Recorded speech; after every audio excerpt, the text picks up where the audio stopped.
আগামী জাতীয় সংসদ নির্বাচন নির্দলীয় তত্ত্বাবধায়ক সরকারের অধীনে অনুষ্ঠিত হবে বলে জানিয়েছেন আইনমন্ত্রী মোহাম্মদ আসাদুজ্জামান। সংবিধানের পঞ্চদশ সংশোধনী নিয়ে হাইকোর্টের রায়ের বিরুদ্ধে করা আপিল সর্বোচ্চ আদালত খারিজ করে দেওয়ার পর সচিবালয়ে সাংবাদিকদের সঙ্গে আলাপকালে তিনি এই কথা বলেন। তাঁর এই বক্তব্যের পর আবারও আলোচনার কেন্দ্রবিন্দুতে উঠে এসেছে তত্ত্বাবধায়ক সরকার ব্যবস্থা এবং ২০১১ সালে এটি কিভাবে বিলুপ্ত করা হয়েছিল। নগদ নিয়ে এলো হার না মানা হার অফার। সর্বনিম্ন ১০,০০০ টাকা রেমিটেন্স নগদে পাঠালে থাকছে স্বর্ণের হার জেতার সুযোগ। আইনমন্ত্রী বলেন, ইনশাল্লাহ আগামী জাতীয় সংসদ নির্বাচন তত্ত্বাবধায়ক সরকারের অধীনেই হবে। এটি আমাদের রাজনৈতিক অঙ্গীকার। তত্ত্বাবধায়ক সরকার বিএনপির আন্দোলনের ফসল। একই সঙ্গে তিনি ইঙ্গিত দেন, আদালতের সর্বশেষ রায়ের আলোকে প্রয়োজনীয় সাংবিধানিক ও আইনি পদক্ষেপ নেওয়া হবে। রায়ের পর অ্যাটর্নি জেনারেল মোহাম্মদ রুহুল কুদ্দুস কাজল জানান, হাইকোর্টের রায়ের বিরুদ্ধে করা সব আপিল খারিজ হওয়ায় হাইকোর্টের রায় বহাল থাকলো। তাঁর ভাষ্য অনুযায়ী এই রায়ের ফলে সংবিধানে নির্দলীয় তত্ত্বাবধায়ক সরকারের ব্যবস্থা পুনর্বহালের পর্যবেক্ষণ, গণভোট ফিরিয়ে আনার বিষয় এবং সংবিধানের ৭ ক ও ৭ খ অনুচ্ছেদ বাতিলের সিদ্ধান্তও বহাল রয়েছে।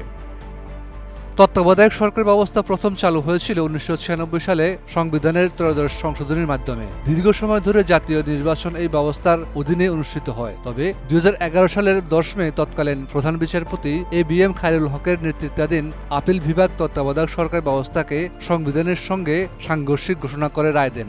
যদিও আদালত পর্যবেক্ষণে বলেছিল, প্রয়োজনে পরবর্তী ২ জাতীয় নির্বাচন এই ব্যবস্থার অধীনেও আয়োজন করা যেতে পারে। কিন্তু সেই পর্যবেক্ষণ অনুসরণ না করে শেখ হাসিনার নেতৃত্বাধীন আওয়ামী লীগ সরকার একই বছরের ৩০ জুন জাতীয় সংসদে সংবিধানের পঞ্চদশ সংশোধনী পাশ করে। এই সংশোধনীর মাধ্যমে ত্রয়োদশ সংশোধনী বাতিল করা হয় এবং তত্ত্বাবধায়ক সরকার ব্যবস্থা সাংবিধানিকভাবে বিলুপ্ত করা হয়।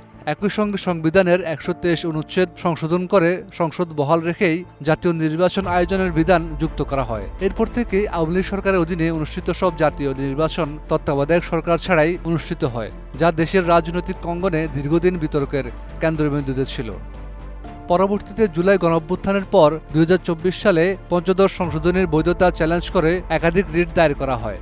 ১৭ ডিসেম্বর হাইকোর্টের রায়ে তত্ত্বাবধায়ক সরকার ব্যবস্থা বাতিল সংক্রান্ত ধারা, গণভোট বাতিলের বিধান এবং সংবিধানে যুক্ত কয়েকটি অনুচ্ছেদ অসাংবিধানিক ঘোষণা করে।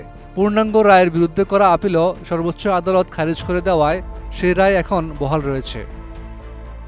সব মিলিয়ে আদালতের সর্বশেষ সিদ্ধান্ত এবং সরকারের ঘোষণার ফলে আগামী জাতীয় সংসদ নির্বাচন আবারও নির্দলীয় তত্ত্বাবধায়ক সরকারের অধীনে আয়োজনের পথ আরও স্পষ্ট হয়েছে বলে রাজনৈতিক বিশ্লেষকদের ধারণা। তবে এটি বাস্তবায়নের জন্য প্রয়োজনীয় সাংবিধানিক ও আইনগত প্রক্রিয়া সম্পূর্ণ করা এখন সবচেয়ে বড় চ্যালেঞ্জ হিসেবে দেখা হচ্ছে।